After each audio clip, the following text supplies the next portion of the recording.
Subscribe to Storylab. Now, let's begin this one. The kitchen smelled like burnt coffee and old regrets. James Logan stood at the counter of his suburban Seattle home, watching the rain streak down the window as he waited for his son to come downstairs.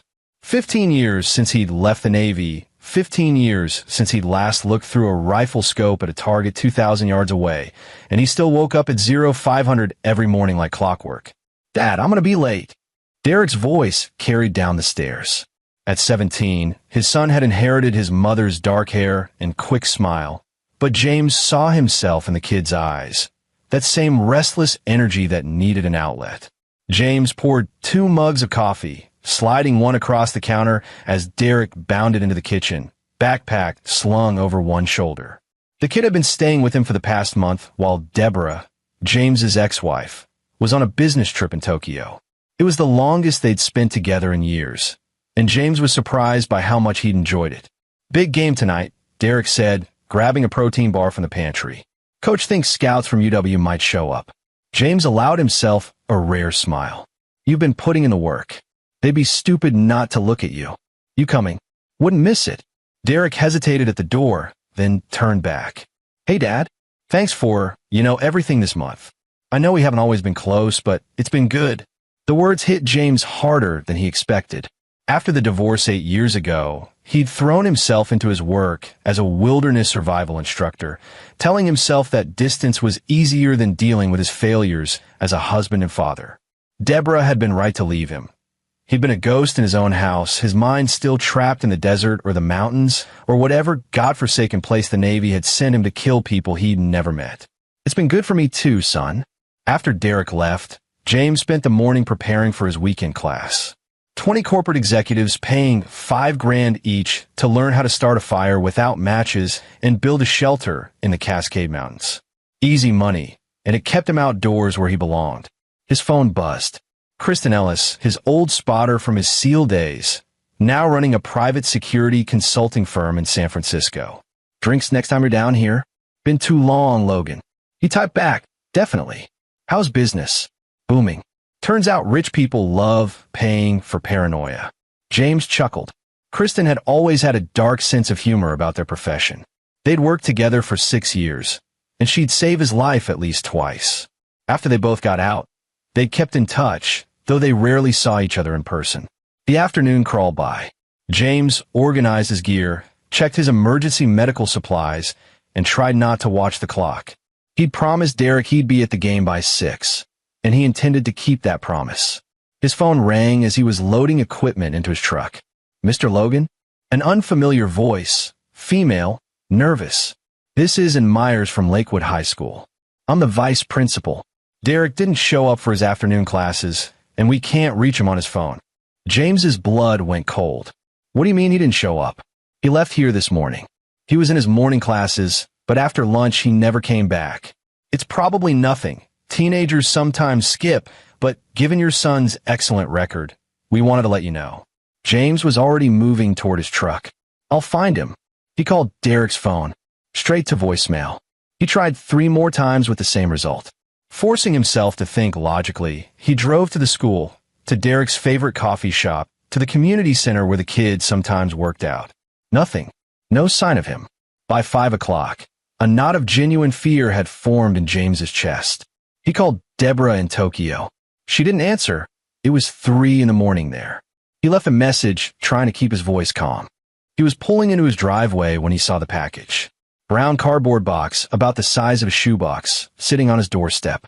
No label, no markings. James approached it like he would an IED, scanning the street for surveillance, for any sign of who had left it. The neighborhood was quiet. Normal. A couple walking their dog, 2 houses down. A kid riding a bike in the distance. James carefully lifted the box. Light. He carried it inside, set it on the kitchen table, and opened it with a knife. The smell hit him first, antiseptic and copper. Then he saw the contents. A human finger, small enough to belong to a teenager, wrapped in sterile gauze.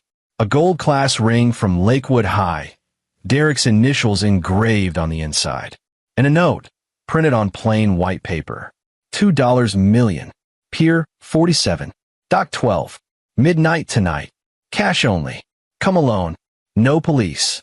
Or the rest follows. James stared at the finger, and something cold and ancient stirred in his chest. For 15 years, he'd tried to be someone else. A decent father, a regular citizen, a man who solved problems with words instead of bullets. For 15 years, he'd locked away the part of himself that had made him the most effective sniper in SEAL Team 3, the man who'd completed over 600 missions without a single failure. That man was back now. He took a photo of the note with his phone, then carefully preserved everything in sealed bags. He didn't call the police. In his experience, kidnappers who sent threats like this were serious about the no police part, and they always had a way of knowing if you broke that rule. Besides, $2 million by midnight was impossible. They knew that. This wasn't about money. This was about control. James went to his basement workshop, unlocked a gun safe hidden behind a false wall, and began pulling out equipment he hadn't touched in over a decade. A suppressed Glock 19, a knife with a 7-inch blade, tactical gear, a portable surveillance kit, and something else, a small drone with a modified camera and tracker, a prototype that Kristen had sent him last year as a birthday present. His phone buzzed. Kristen, probably wondering why he hadn't responded to her last message. He called her instead. Logan? What's wrong? She picked up on his tone immediately. Derek's been taken. Kidnapping. They want $2 million by midnight. A pause. Are you calling the police? No. Good. What do you need? Information. I need to know who moves kidnapping operations in Seattle. Professional jobs, not random crackheads. He heard typing in the background. Give me 20 minutes. Are you going to pay? No. Even better. Call you back. James spent those 20 minutes preparing. He changed into dark tactical clothing, loaded magazines, checked his gear. The cold efficiency felt natural, like slipping into a worn jacket. He wasn't James Logan, the wilderness instructor anymore. He was Longshot Logan, the sniper who'd held the SEAL team record for longest confirmed kill at 2,347 yards. Kristen called back. 3 possibilities in Seattle. 2 are in jail. The third is an operation run by a man named Rex Goldstein. Runs a legitimate shipping business as a front, but he's suspected in at least 4 kidnappings over the past 3 years. Always wealthy targets, always high ransoms. Never caught because he's smart about it. Changes locations, never leaves evidence, probably has law enforcement in his pocket. Where does he operate from? Unknown. He's careful. But Logan, if this is Goldstein, your son is probably still alive. He doesn't kill unless he has to. Bad for business. He's a pragmatist. Send me everything you have on him. Already done. Check your email. And Logan? I can be on a plane in 2 hours. Not yet. If this goes wrong, I'll need you to clean up afterward. Understood. Be careful. James hung up and opened his email. Kristen had sent a comprehensive file on Rex Goldstein. 52 years old, born in New York, moved to Seattle 15 years ago. His shipping company, Goldstein Import and Export, had contracts with companies across the Pacific Rim. The man's public persona was that of a successful businessman and philanthropist.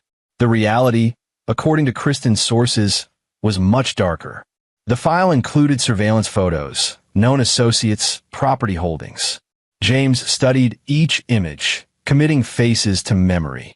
Gerard Grant, Goldstein's head of security, former mercenary, dishonorable discharge from the Army. Willard Pace, logistics coordinator. Craig Washington, enforcer. And 8 others whose names and faces James burned into his brain. At 11 p.m., James loaded his gear into his truck and drove toward Pier 47. He had no intention of dropping off money, but he needed them to think he was complying, at least initially. He needed them focused on the pickup location while he prepared his real response. He parked 6 blocks away and approached the pier on foot, staying in the shadows. The drone was in his backpack, small enough to fit in his palm. Military grade, nearly silent, equipped with thermal imaging and a GPS tracker. Kristen had gotten it from a contact who did contract work for the DoD.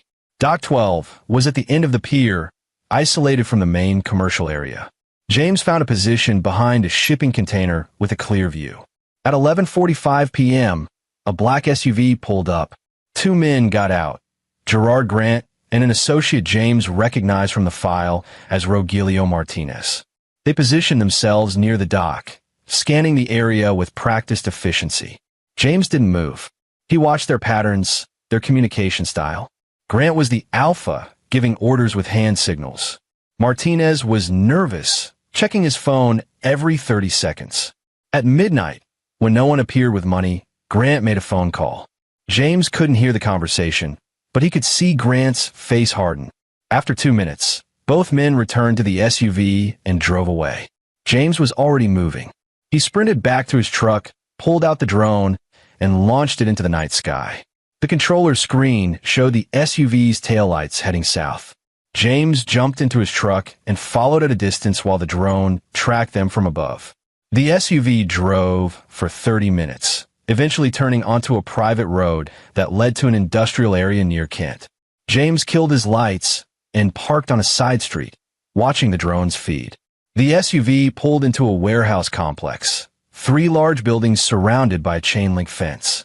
The drone's thermal imaging showed multiple heat signatures inside the largest building. James counted 14 individuals, most clustered on the main floor. One signature was isolated in what appeared to be a basement level. Derek. James landed the drone and retrieved it. He had the location. He had the layout. Now he needed a plan. He drove to a 24-hour diner and ordered coffee he didn't drink. Using his laptop, he pulled up satellite imagery of the warehouse complex, cross-referenced it with county records, and studied every entry point and exit. The main building had 3 entrances, 2 emergency exits, and a loading dock. The fence had 2 gates, both likely locked after hours. His phone buzzed. A new message from the kidnappers. "You didn't show. That was a mistake. Check your email." James opened his email. A video file, time-stamped 15 minutes ago. He clicked play with his jaw clenched. Derek was tied to a chair in a concrete room. His face was bruised, his left hand wrapped in bloody bandages where his finger had been severed. But he was alive and conscious. A man in a ski mask stood behind him. "You were supposed to bring the money, Mr. Logan." The voice was cultured, educated. "Rex Goldstein. Instead, you thought you could play games. That was unwise. You have 24 hours to deliver the ransom. Next time, it won't be a finger. It will be something he needs to survive. Don't test me again." The video ended. James closed his laptop and stared out the diner window at the pre-dawn darkness. 24 hours. They'd given him more time because they thought they'd established dominance, that the video would break him into compliance. They didn't understand. They'd made the critical mistake of assuming he was like their other victims, desperate civilians who would pay anything to get their loved ones back. They didn't know they'd taken the son of man who'd spent 12 years learning exactly how to find people who didn't want to be found and kill them in ways that sent a message. James paid for his coffee and walked back to his truck. The sun was starting to rise over Seattle. He had 24 hours before the kidnappers expected contact. He needed less than 12. First, he needed more intelligence. Then he needed the right tools. And finally, he needed to do what he'd done 600 times before, eliminate the target with extreme prejudice. The difference was that this time, the target wasn't a terrorist in a foreign country or a war criminal hiding in the mountains. This time, it was 14 men holding his son in a basement. And this time, when he was finished, there wouldn't be enough left for the police to identify. James spent the morning conducting surveillance from different positions around the warehouse complex. He rented a room at a cheap motel 3 miles away and set up a temporary operations center. Using the drone, he mapped the interior layout more precisely, identifying guard rotations, weak points in their security, and the exact location where Derek was being held. The kidnappers were professional, but not military. They relied on numbers and intimidation rather than tactical excellence. James counted the same 14 heat signatures, with shifts rotating every 6 hours. 2 guards outside, 3 roaming the interior, the rest clustered in what appeared to be a break room on the second floor. Goldstein himself arrived at 10 a.m. in a different vehicle, a silver Mercedes, and stayed for 2 hours before leaving again. Derek's heat signature never moved from basement. That was good. It meant they weren't moving him, which would make extraction simpler. But it also meant he was probably restrained, possibly injured beyond the finger. James called Kristen. "Tell me you have a plan," she said immediately. "I found them. Warehouse complex in Kent. 14 men. Derek's alive in the basement." "Jesus. Are you calling in the FBI?" "No."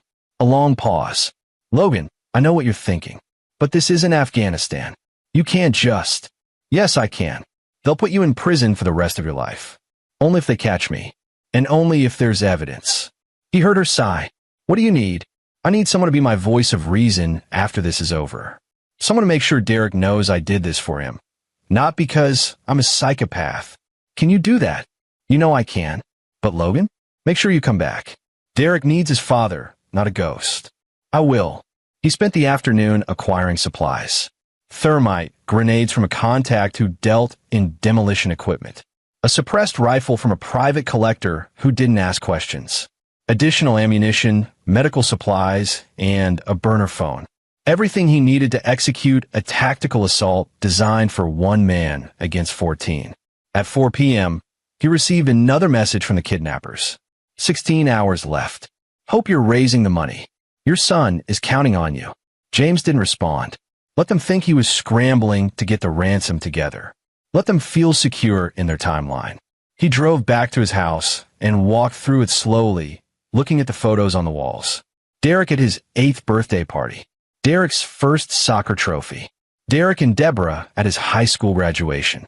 James appeared in exactly 3 photos. At Derek's birth, at a Christmas dinner 5 years ago, and at a baseball game where Derek had hit his first home run. Not enough. He hadn't been present enough.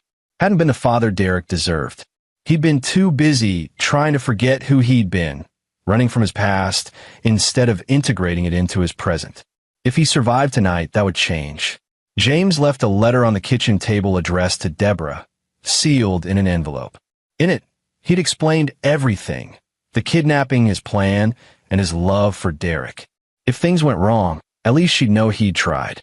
At least Derek would know his father had fought for him. At 8 p.m., James loaded his gear and drove back to Kent.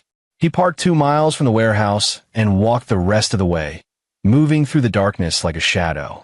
The tactical gear felt natural after all these years. The weight of the rifle slung across his back was familiar, comfortable.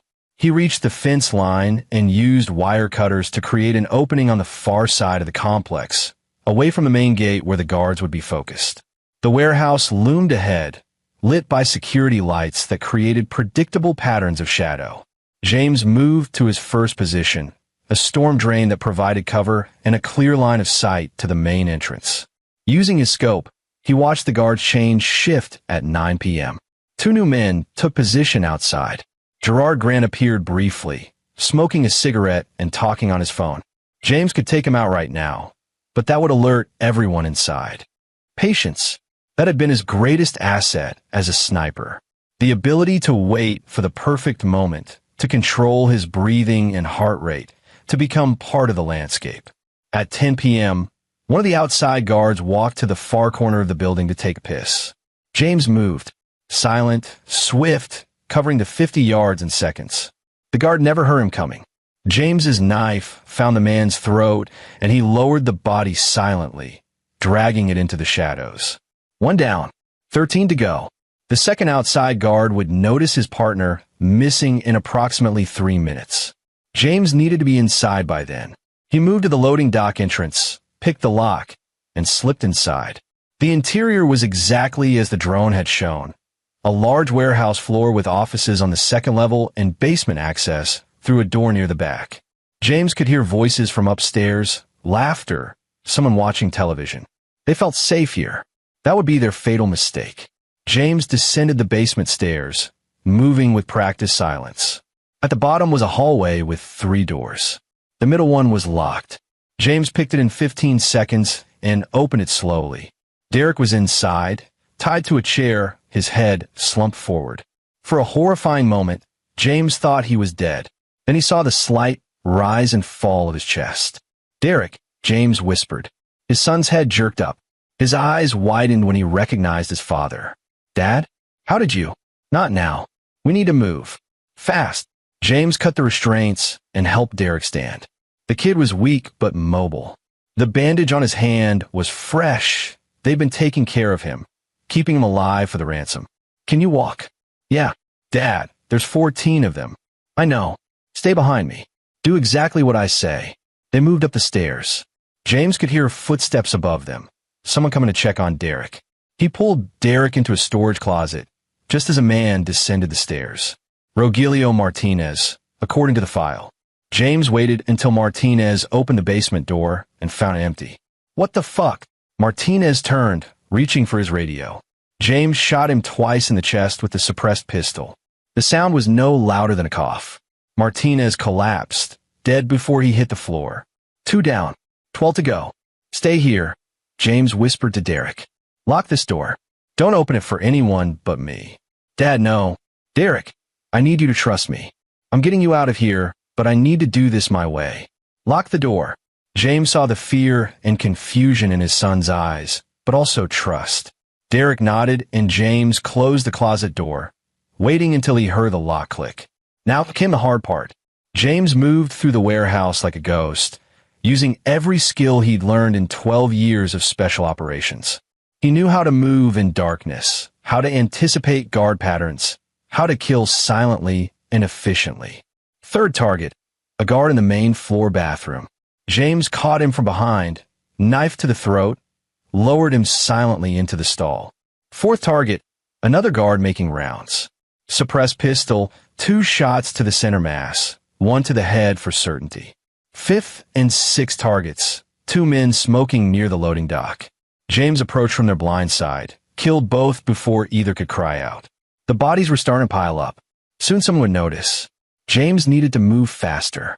He ascended to the 2nd floor, where the majority of the kidnappers were gathered. Through a window in the door, he could see 6 men in a break room, eating and watching a basketball game on TV. Gerard Grant sat at a table cleaning a gun. Craig Washington dealt cards for poker. James pulled a thermite grenade from his pack. This would be loud. This would be final. He opened the door, tossed the grenade inside, and slammed it shut. The men had 2 seconds to realize what was happening before the grenade detonated with a white-hot flash that turned the room into an inferno. The temperature inside reached over 4,000 degrees Fahrenheit. The screaming lasted less than 10 seconds. 8 down. 6 to go. The warehouse erupted into chaos. The remaining kidnappers realized they were under attack. James heard shouting, footsteps running, weapons being loaded. Good. Panic made people stupid. James positioned himself in the rafters above the main floor and waited. 3 men burst from the offices, looking for the threat. James's rifle picked them off one by one, headshots from 40 feet above. They died before they understood where the fire was coming from. 11 down. 3 to go. The last 3 were smart enough to take cover. James could see them using shipping containers and forklifts as protection, trying to coordinate a defense. One of them was Willard Pace, the logistics man. The other 2 were anonymous enforcers from a file. Logan, Gerard Grant's voice echoed through the warehouse. The man must have survived the thermite somehow. You're a dead man. You hear me? We'll hunt you down. We'll kill everyone you love. James didn't respond. He relocated to a different position, approaching from an unexpected angle. Grant was hiding behind a shipping container, gun drawn, scanning for targets. The 2 enforcers were 15 feet away, also in cover. James threw a flash-bang grenade into the center of the floor. The explosion of light and sound disoriented all 3 men. James moved in the confusion, rifle up, and eliminated the 2 enforcers with precise shots. 12 down. 1 to go. Gerard Grant stumbled into the open, half blind from the flashbang, firing wildly in all directions. James shot him in the kneecap. Grant collapsed, screaming, his gun clattering away across the concrete floor. James approached carefully, keeping his rifle trained on Grant. The man's leg was shattered, blood pooling beneath him. He looked up at James with hate-filled eyes. You think you've won? Grant spat blood. Goldstein will come for you. He'll make you watch while he kills your son. Bill. James shot him in the head. 13 down. 1 to go. Rex Goldstein wasn't in the warehouse. James had been tracking the heat signatures carefully. The man had left hours ago and hadn't returned. Smart. He never put himself in direct danger. That's how he'd survived this long. But James knew where he lived. Kristen's file had included home addresses. James walked back to the storage closet and knocked 3 times. "Derek, it's me." The door unlocked.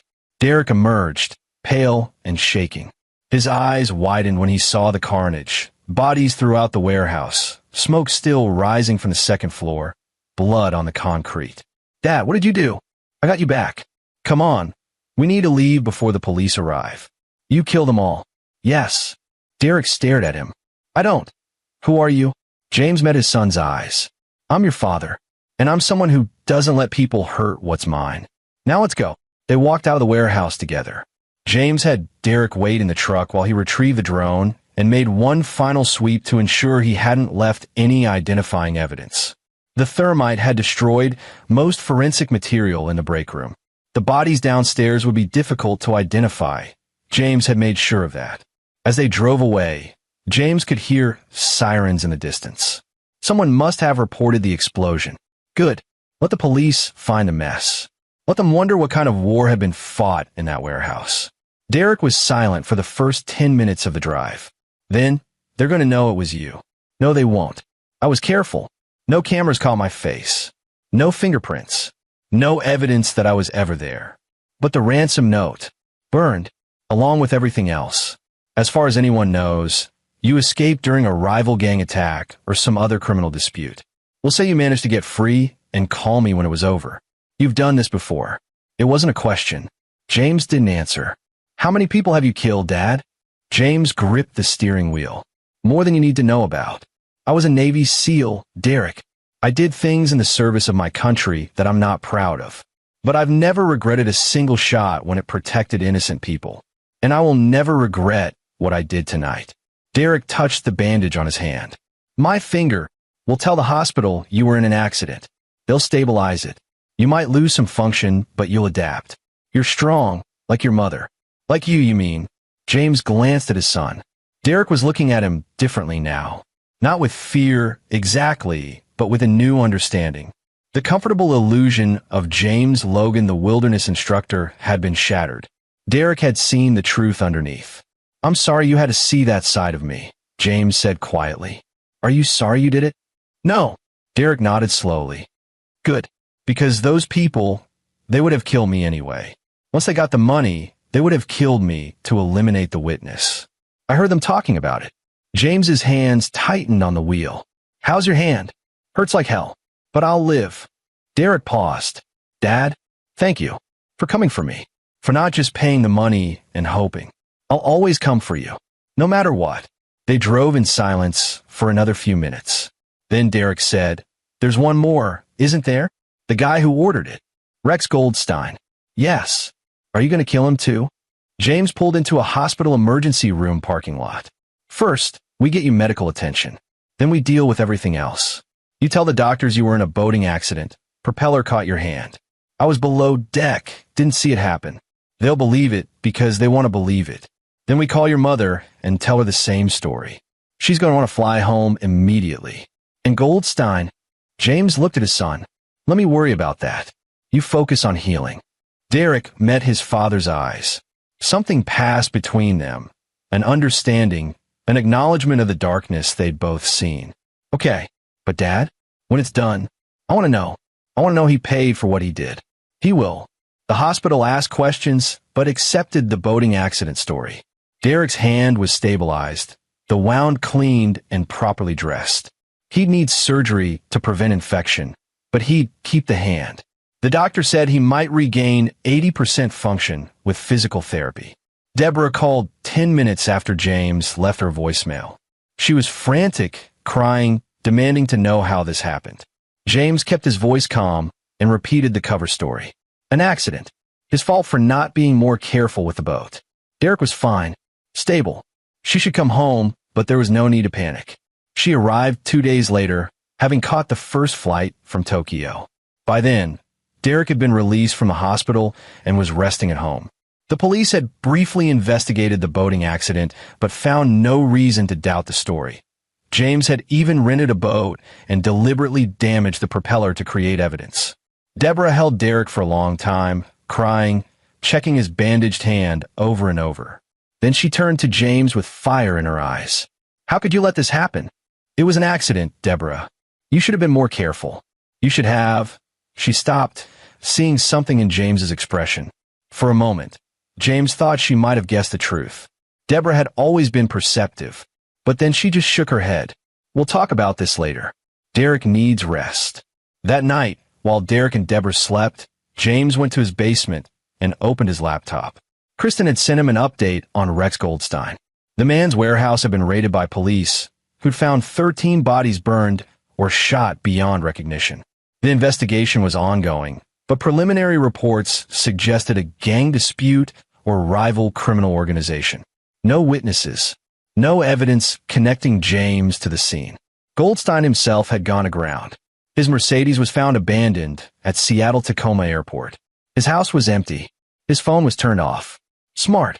The man knew someone had come for his operation and he'd run. But James was patient. He'd tracked men across 3 continents and found them in places they thought were safe. Goldstein would surface eventually. They always did. 3 days later, Kristen called. Found him. He's in Vancouver, Canada, staying in a penthouse under an alias. Must have had a bug-out plan ready. The man's careful. Send me the address. Logan, you don't have to do this. He's gone. His operation is destroyed. Your son is safe. He took my son's finger and traumatized him for life. This isn't about safety. This is about justice. The kind of justice that involves you crossing international borders to commit murder. Yes. Kristen sighed. You're not going to change your mind, are you? No. Fine. The address is in your email. But Logan, if you do this, you're burning bridges. You can't come back from this. I crossed that bridge when I walked into that warehouse. This is just finishing what I started. James hung up and checked the email. Goldstein was staying at the Shangri-La Hotel in downtown Vancouver, top floor, corner suite. Probably thought he was safe behind Canadian borders, surrounded by hotel security and distance from Seattle. He was wrong. James spent 2 days planning. He couldn't fly. Airport security was too tight, and he'd need his equipment. Instead, he drove 8 hours to the Canadian border, crossing at a remote checkpoint with fake identification that Kristen had provided. The border guard barely glanced at his papers before waving him through. Vancouver was rainy and cold.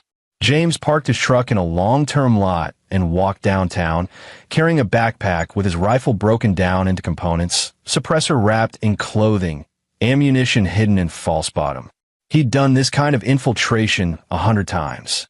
The Shangri-La Hotel was exactly what James expected. Expensive, modern, the kind of place where wealthy people went to feel untouchable.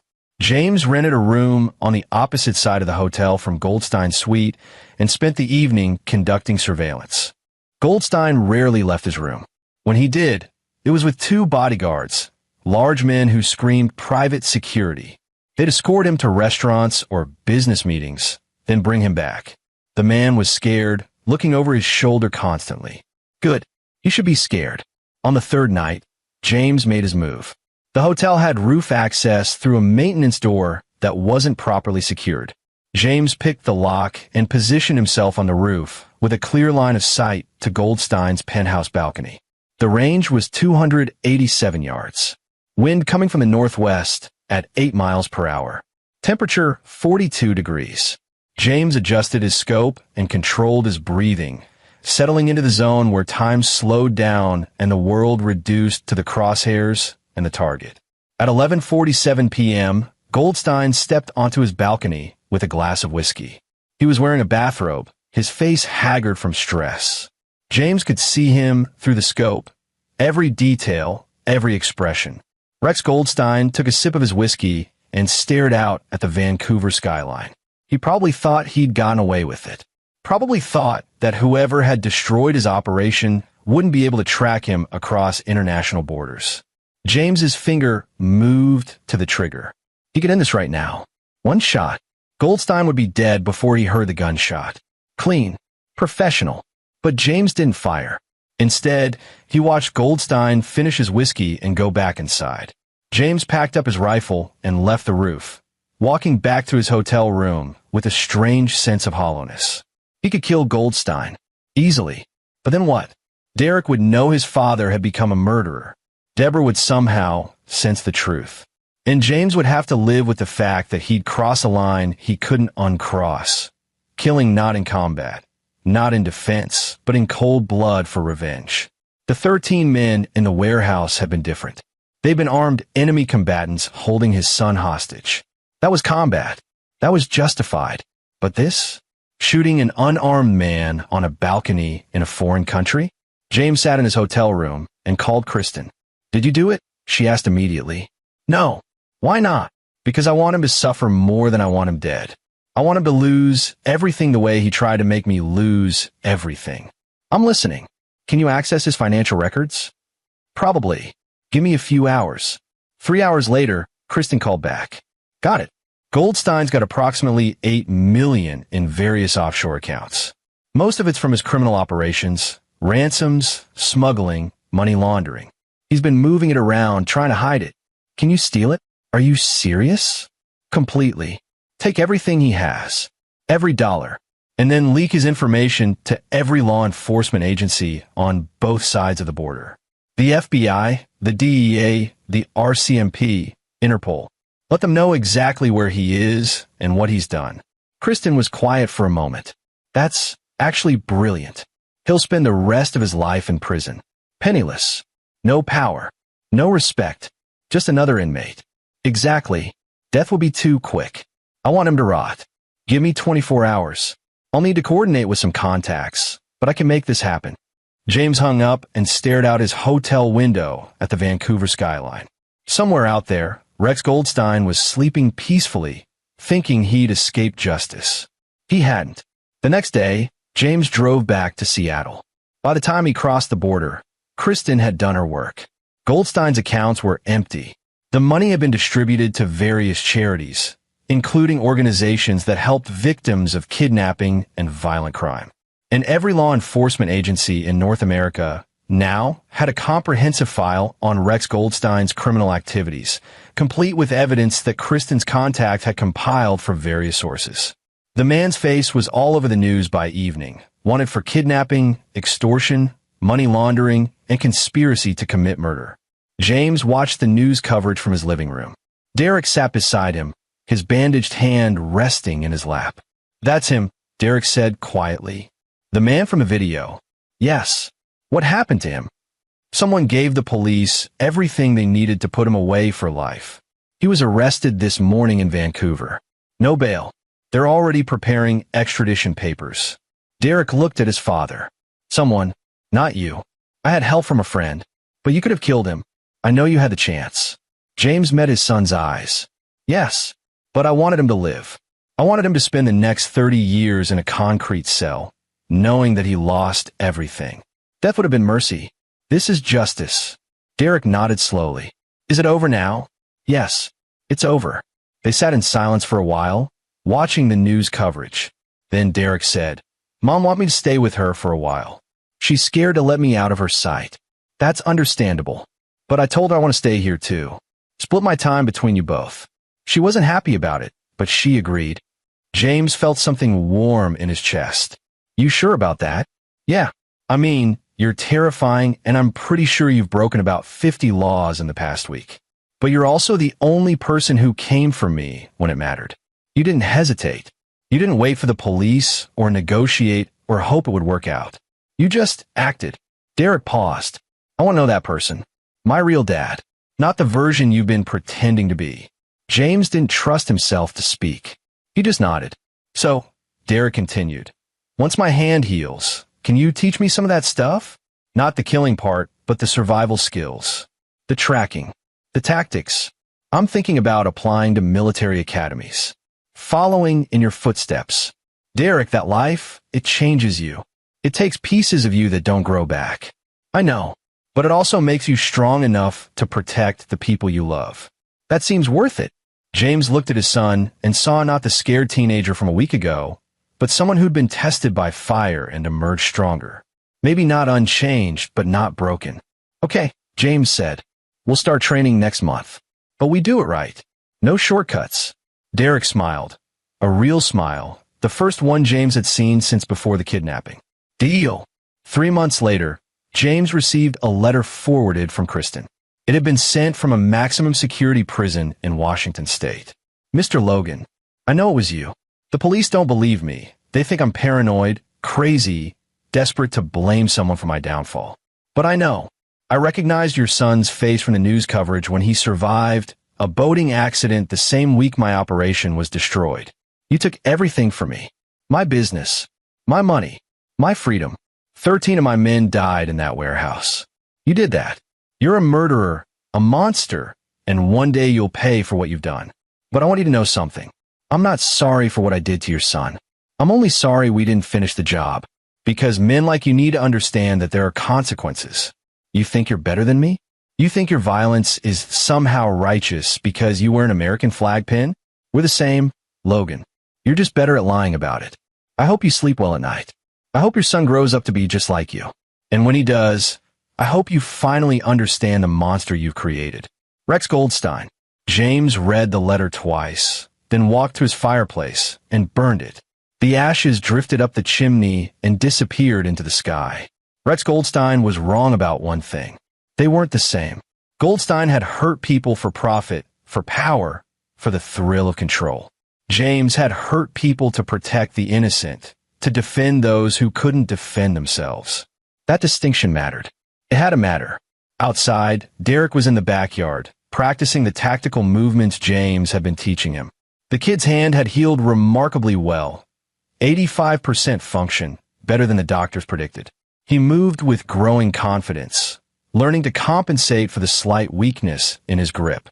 James watched his son train and thought about the choices that had brought them here. He'd failed Derek as a father for years, too consumed by his own demons to be present. But when it mattered most, he'd been exactly what Derek needed. Not a perfect father, not a gentle father, but a father who would walk through hell to bring his son home. Maybe that was enough. Maybe that was all any father could do, be there when it counted. James walked outside to join Derek in the training session. The afternoon sun was warm on his face. Somewhere, Rex Goldstein was sitting in a cell, consumed by bitterness and rage. And here, James was teaching his son how to survive in a dangerous world. Life wasn't fair. Justice wasn't always clean. But sometimes, just sometimes, the right people won. And that was enough. This is where our story comes to an end. Share your thoughts in the comments section. Thanks for your precious time. If you enjoyed this story, then please make sure you subscribe to this channel. That would help me a lot. Click on the video you see on the screen, and I will see you there.